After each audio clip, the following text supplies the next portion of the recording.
Entrano, studiano la situazione e agiscono in pochi secondi. I ladri del colpo al Ducale immortalati da una telecamera. La questura dalla caccia una banda di professionisti su commissione. 60enne trovato morto su una panchina a Verona. A ucciderlo probabilmente il freddo, potrebbe essere un senza tetto. Indagini in corso. Rogo devasta il capannone di un'azienda di componenti elettrici di Noale. Squadre di vigili del fuoco al lavoro per ore per spegnere le fiamme. Entro la prossima settimana potrebbe arrivare la preintesa sull'autonomia del Veneto. Il sottosegretario Baretta conferma che la strada intrapresa procede bene. Non si placa la polemica sul caso dei sacchetti biodegradabili a pagamento, non solo nei supermercati, perché la novità riguarda anche le farmacie. Filo la parola pane e vin, stasera in Veneto l'accensione dei falò della tradizione. Zaia tuona contro le 1000 regole che rischiano di soffocarli. Piuttosto bruciamo la burocrazia, dice.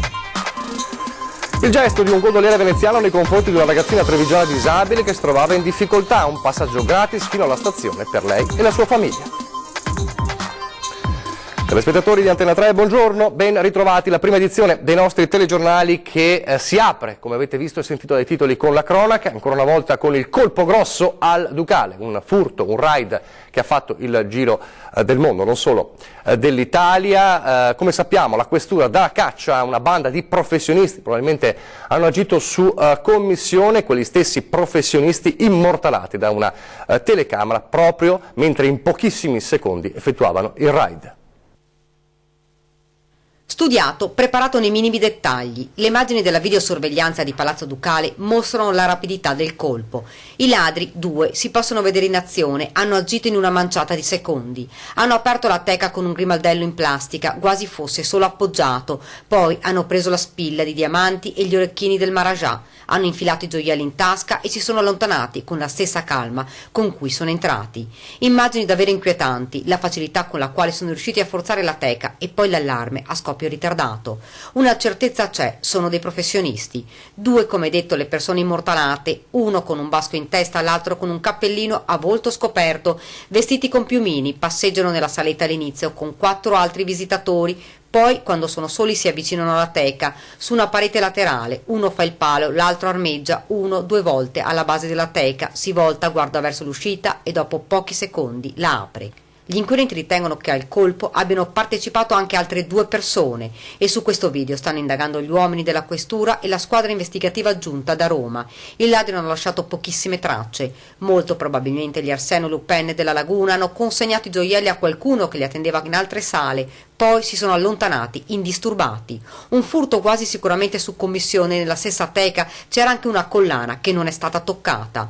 Le direttrici d'azione sono 4, spiega il questore. Un colpo come questo, mai accaduto a Venezia, non può essere stato compiuto solo da 2 persone ed è caccia ai ladri. Razzie che investono, vedono nel mirino anche luoghi particolari come gli ospedali. A farne le spese l'ospedale di Padova e nel mirino dei ladri l'edicola razziata. Soldi in contanti e gratta e vinci per un valore di 6.000 euro. È il bilancio del furto avvenuto durante la notte all'interno dell'edicola che si trova nell'atrio del Policlinico di Padova. I ladri sono entrati attraverso un'apertura molto stretta, una trentina di centimetri in tutto, che si trova a fianco dell'edicola, rompendo poi dei vetri per arrivare alla cassa. Un episodio che rilancia il tema sicurezza all'interno dell'ospedale, dove, secondo i sindacati, i controlli sono sempre più rari, specie durante la notte, anche a causa di una riduzione del personale del posto di polizia. Raid dei ladri dunque, come sappiamo, non solo nei musei, come è accaduto a Venezia, non solo negli ospedali, come è accaduto a Padova. La piaga riguarda anche e soprattutto i furti nelle abitazioni. Allora i carabinieri di Padova, nello specifico, danno i consigli a tutti per non farsi sorprendere dai ladri. Settimo, non rubare, ma la piaga c'è. I furti con i reati legati allo spaccio si contendono il triste primato in provincia di Padova, nel mirino, in particolare la periferia della città e i comuni della cintura. Dai carabinieri ecco a loro una serie di consigli. La stagione intanto, spiega il comandante provinciale colonnello Oreste Liporace, quando scatta l'ora legale il 70% dei furti viene commesso in una fascia oraria ben precisa. La fascia oraria che abbiamo visto in questo periodo che va da ottobre fino a queste ore è quella delle 17 19, che non significa, diciamo, che non ci sono poi picchi in altri orari. Ad agire sono bande composte da uomini come questi, tutti di etnia albanese. Queste 8 persone, tutte ancora in carcere, sono tra le 20 arrestate negli ultimi mesi dai carabinieri. Modus operandi consolidati: furto di auto in altra provincia, parcheggio in supermercati e poi colpi in serie con il favore del buio. Scorribande pianificate con accurati sopralluoghi. Per questo è importante segnalare qualsiasi movimento sospetto. Utilitarie non conosciute ora pranzo, con all'interno un uomo e una donna ad esempio. Ma non solo. Occhi ai social controllano se siamo in vacanza. Sul campanello dei condomini scrivere solo il cognome, non lasciare le chiavi in auto, attenzione agli estratti conto nella cassetta della posta. Se si vive isolati può essere utile un cane, poi le difese passive, da inferiate fino all'allarme, che può essere collegato alla centrale operativa dei carabinieri. Collegare l'allarme alle nostre centrali operative è gratuito, cioè è un'operazione che viene fatta gratuitamente, e avere subito questo collegamento con le nostre centrali operative, che sono disse poi ben organizzate sul territorio e che determinano poi l'intervento immediato. Ultimo, ma non ultimo, il 112. I carabinieri rispondono sempre 24 ore su 24. La cronaca adesso ci porta a Verona, lo shock per il ritrovamento di un cadavere su una panchina in piazza Pravadal, morto di freddo. Probabilmente è questa la causa del decesso di un uomo di circa 60 anni. A segnalare ai vigili urbani la presenza del corpo senza vita sulla panchina è stato un passante. L'uomo al momento non è stato identificato tra gli elenchi dei senza tetto cittadini. Il magistrato ha predisposto l'autopsia per conoscere l'esatta causa della morte, anche se dall'esame esterno è presumibile che a ucciderlo sia stato il freddo. Sul posto, oltre alla polizia locale, anche gli agenti della questura. Ed è stata una notte di super lavoro dei vigili del fuoco, ma anche di paura per chi si trovava nelle vicinanze. Annuale per un rogo che ha devastato il capannone di una azienda. Allora ci racconta tutto e questo intervento la nostra Ilaria Marchiori da Noale. Ilaria.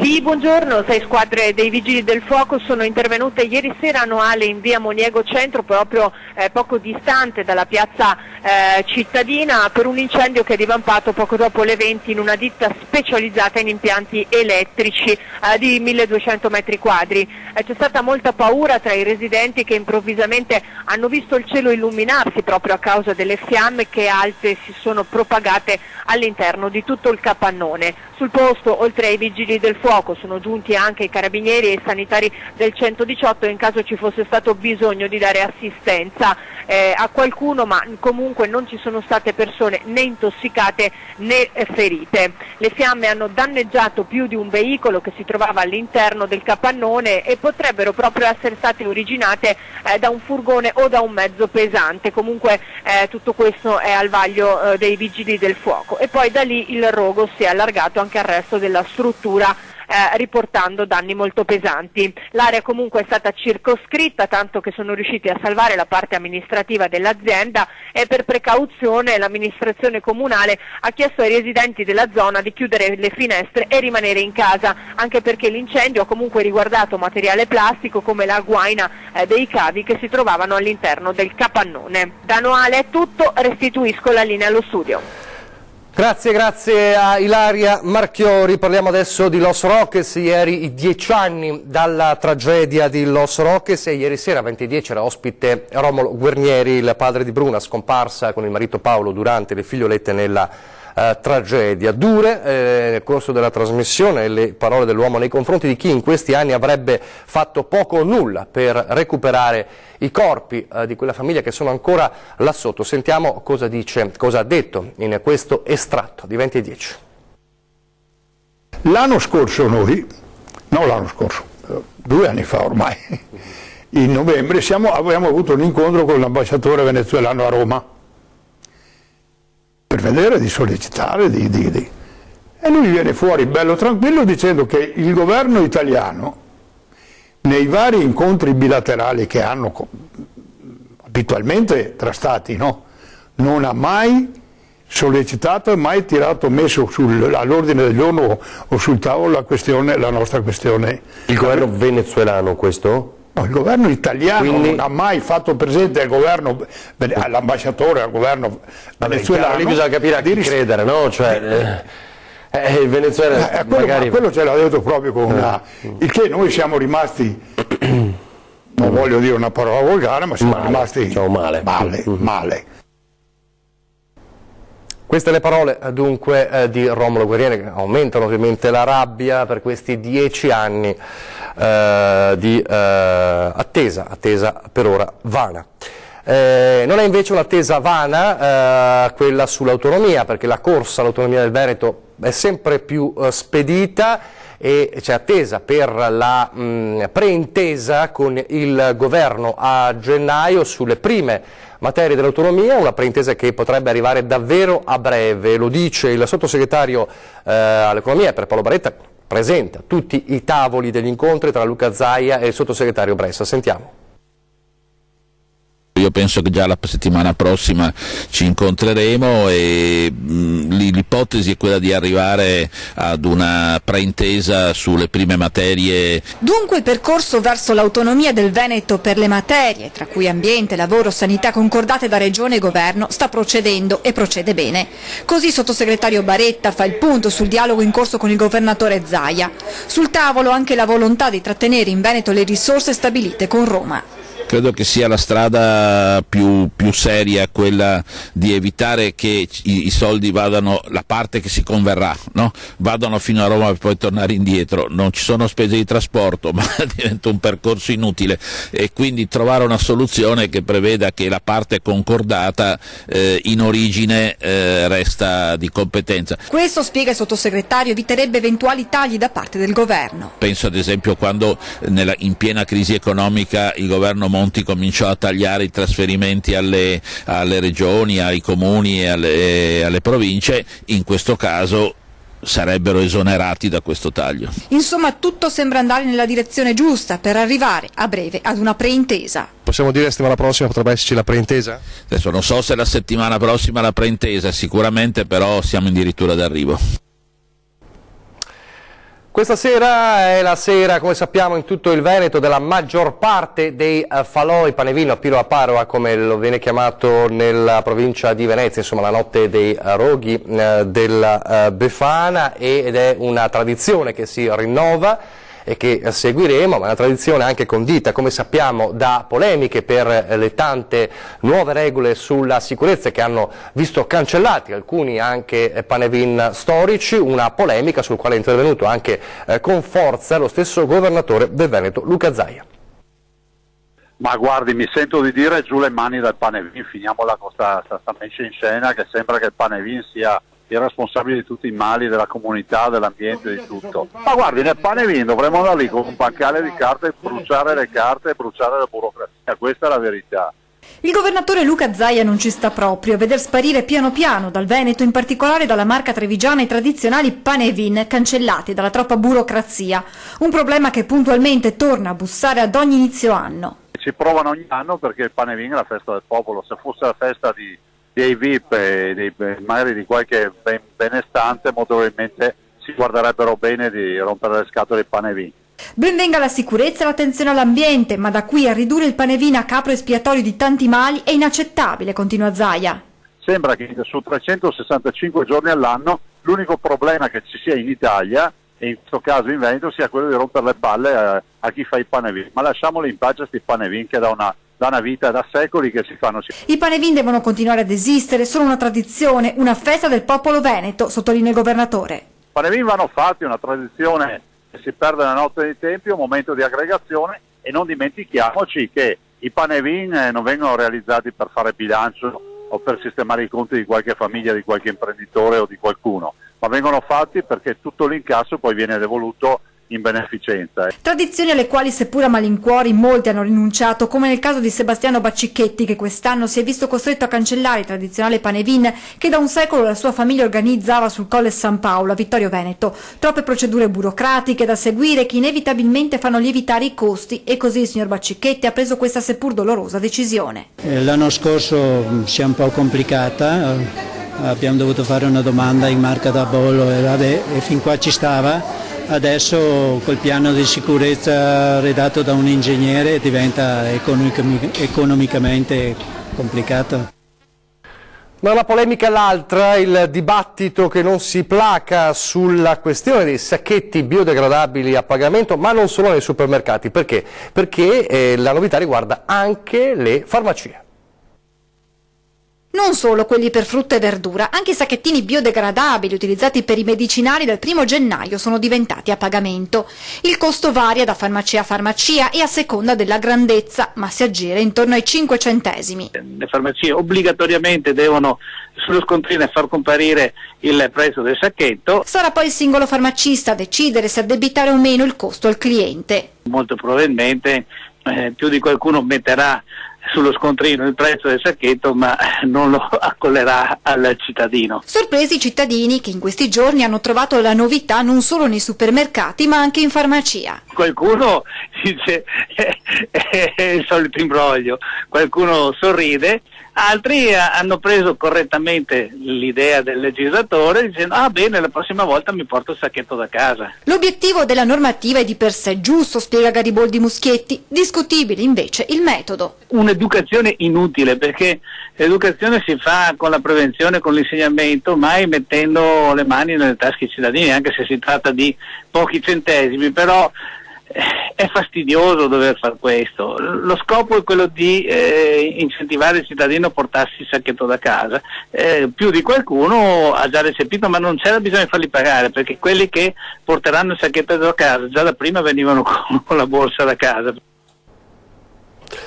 Oggi alle 14.30 l'ultimo saluto a Luca e Alex, i due fidanzati di 21 anni morti tragicamente soffocati dal monossido di carbonio martedì nella casa di montagna di Ferrara di Montebaldo. Un solo funerale ad Arzignano alle 14.30. La chiesa non è stata scelta a caso, le due parrocchie infatti di provenienza dei ragazzi erano troppo piccole per ospitare la folla di parenti, amici e conoscenti che si prevede arriverà per l'estremo saluto. Dalle parte delle due unità pastorali Arzignano-Loligo non è arrivata nessuna opposizione, c'è rispetto per quella che è stata la loro relazione, ha spiegato Don Roberto Castegnaro, il parroco che celebrerà i funerali. Non li consideriamo di certo dei pubblici peccatori.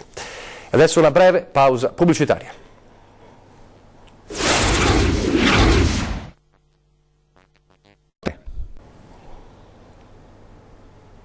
Rieccoci in studio, prima edizione del nostro telegiornale, tempo di bilanci per la Polizia Ferroviaria del Veneto con un 2017 ricco di attività. È stato un anno intenso quello appena concluso dalla Polizia Ferroviaria del Veneto, impegnata in un servizio che vede nella stazione di Padova uno snodo trafficatissimo e fondamentale anche a livello nazionale. Il dato complessivo regionale parla di più di 48.000 persone controllate, 853 indagati tra furti, borseggi, truffa, spaccio e altro e 31 arrestati per lo più per reati contro il patrimonio, stupefacenti, favoreggiamento dell'immigrazione. Sono anche state ritrovate 41 persone segnalate come scomparse. È fatto tuttora discutere il nostro racconto che abbiamo fatto ieri di un parto davvero singolare e particolare. Una mamma trevigiana a 56 anni, un parto avvenuto all'ospedale dell'Angelo di Mestre. È un piccolo miracolo, anzi direi un grande miracolo. Grida al miracolo anche il medico ginecologo che ha visto nascere più di 6.000 bambini. Saluta così l'arrivo di Beatriz, la bimba nata a dicembre scorso in modo naturale dalla sua mamma che di anni ne ha ben 56 ed è una siciliana residente a Casale sul Sile nel Trevigiano. La nascita a Mestre quando i vagiti della piccola Beatriz sono echeggiati nella sala parto dell'ospedale all'Angelo. A confermare l'evento anche lo stesso staff ospedaliero. A tutto ha provveduto naturalmente Madre Natura e il neocompagno, dicono, un sudamericano il più giovane di lei, di ben 17 anni, di Santo Domingo ma residente a Cervignano del Friuli. La coppia si è ritrovata ad essere genitori di questa bella bimba nata in salute di oltre 3 kg di peso ai primi di dicembre scorso. Perché trovare a questa età la possibilità di rimanere in gravidanza è una cosa molto ma molto rara. Possibile ma è molto rara, anche perché diciamo la quantità di ovuli che si possono formare e portare all'ovulazione a termine è abbastanza difficile come situazione. La mamma credeva di essere in menopausa da tempo, invece quando ha visto compiersi il miracolo ha potuto trascorrere la vera atmosfera del Natale nella sua essenza più assoluta. Mediamente per la donna cosiddetta di razza caucasica il periodo della menopausa va dai 45 ai 55 anni. È chiaro che dopo i 35 anni la possibilità di rimanere incinta diminuisce abbastanza, fino ad arrivare alla quasi impossibilità. Ora la piccola Beatriz, circondata dall'amore dei suoi genitori, può contare anche sull'aiuto delle sue sorelle maggiori, di 34 e 28 anni, avute dalla madre dal suo precedente matrimonio. Faccio i miei migliori auguri, io lavoro per la vita, per cui è chiaro che quando succedono questi fatti per me è solo e unicamente che una cosa positiva, un miracolo della vita, e pensiamo sempre positivo quando si parla di bambini. Siamo qua apposta per aiutare le donne che hanno bisogno, e anche in questi casi qua siamo assolutamente disponibili. Mentre ringrazio un giovane gondoliere per la bella dimostrazione di sensibilità, mi auguro che il suo gesto possa fare il giro del mondo mediatico, così come accade immancabilmente quando a Venezia qualcosa viene giudicato in modo distorto. Con queste parole il Presidente della Regione Veneto, Luca Zaia, è intervenuto commentando il regalo fatto da un gondoliere di Venezia a una ragazzina disabile trevigiana che si trovava in difficoltà a proseguire il suo percorso a piedi, offrendo a lei e alla sua famiglia un tragitto gratuito verso la stazione. Il gondoliere, aggiunge Zaia, è uno dei grandi simboli che rendono Venezia famosa in tutto il mondo ed è anche un mestiere storico che si accompagna a tradizione, identità e venezianità. Con questo gesto Lino, questo è il nome del gondoliere, ha nobilitato l'intera città, che troppo spesso viene sbattuta sulle prime pagine del mondo intero per polemiche sovente eccessive. Ha detto Zaia, che ha anche invitato il gondoliere a Palazzo Balbi per consegnargli il gonfalone del Veneto. Certamente questo gondoliere riceverà solo cose belle dalla Befana. Allora abbiamo fatto un nostro giro a Vicenza nello specifico per chiedere alla gente cosa si aspettano dalla Befana e cosa darebbero ai politici. Immancabilmente il carbone, è tutto per loro. Carbone bianco o nero? A chi lo diamo? Ai politici? Al sindaco di Vicenza? Beh, aspetta. Nero, i politici. Ah beh, nero senz'altro, guarda, nero. E al sindaco di Vicenza? Beh, il sindaco di Vicenza dico bianco. Nero brutto per tutti, guarda. Beh, non so cosa dire contro i politici, perché che sia di qua, di destra, di sinistra, di centro, di sotto, di sopra, vanno là per mangiare e basta. E al sindaco di Vicenza che carbone diamo? Beh, insomma dai, grigio. Bella domanda questa. Nero, nerissimo, diciamo, come sta andando il mondo. Molto nero, molto nero. D'altra parte hanno fatto il peggio del peggio negli ultimi 30 anni. Sicuramente lo darei a Mattarella. Carbone nero. Con piacere anche. E invece al sindaco di Vicenza? Può andare bene, dai. Un po' di misto carbone e qualcos'altro. Nero, guardi. Nero senz'altro. E al sindaco di Vicenza? Lo stesso. A chi darebbe il carbone bianco, il carbone nero? Tipo, non so, politici, il sindaco di Vicenza? Carbone nero al sindaco di Vicenza. Perché? Perché in tanti anni ha fatto poco. Non sono scontento, tante cose le ha fatte, certo non poteva fare secondo me di più, però gli darei non il carbone nero. Fra pochissimo, ore 13, tema caldo, i sacchetti, tasse, sacchetti bio, la nuova beffa del 2018. In studio con Daniela Gregnagnin ne parlano Federica Pietrogrande della Lega Nord di Padova, Paolo Ormesi, presidente di Federconsumatori Venezia, e Vanessa Camani, deputato del Partito Democratico. Questa sera invece 20:10, ospite in studio di Ferdinando Avarino, il sottosegretario all'economia per Paolo Baretta, per parlare ovviamente di autonomia, ma non solo, anche di economia. Adesso le previsioni del tempo. Grazie per averci seguito e arrivederci.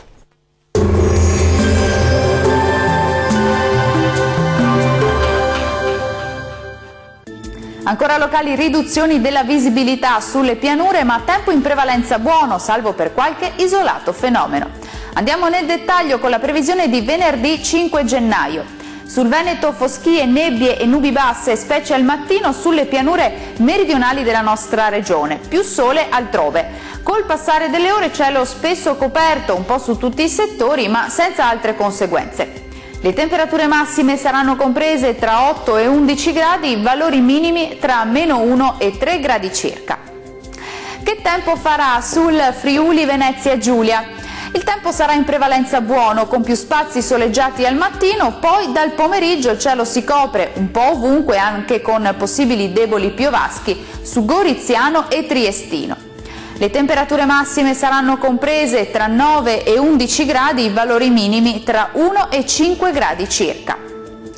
Concludiamo infine con uno sguardo alla situazione del Trentino Alto Adige. Bel tempo asciutto e soleggiato sulla nostra regione, tuttavia col passare delle ore aumentano le nubi sul Trentino, ma senza fenomeni degni di nota. Sempre soleggiato sull'Alto Adige, con cielo poco nuvoloso. Le temperature massime saranno comprese tra 5 e 8 gradi, minime tra -2 e +2 gradi. Il mare sarà poco mosso sulle coste e mosso al largo, i venti deboli settentrionali lungo le coste e da sud-ovest al largo. Per ora dal meteo è tutto, arrivederci.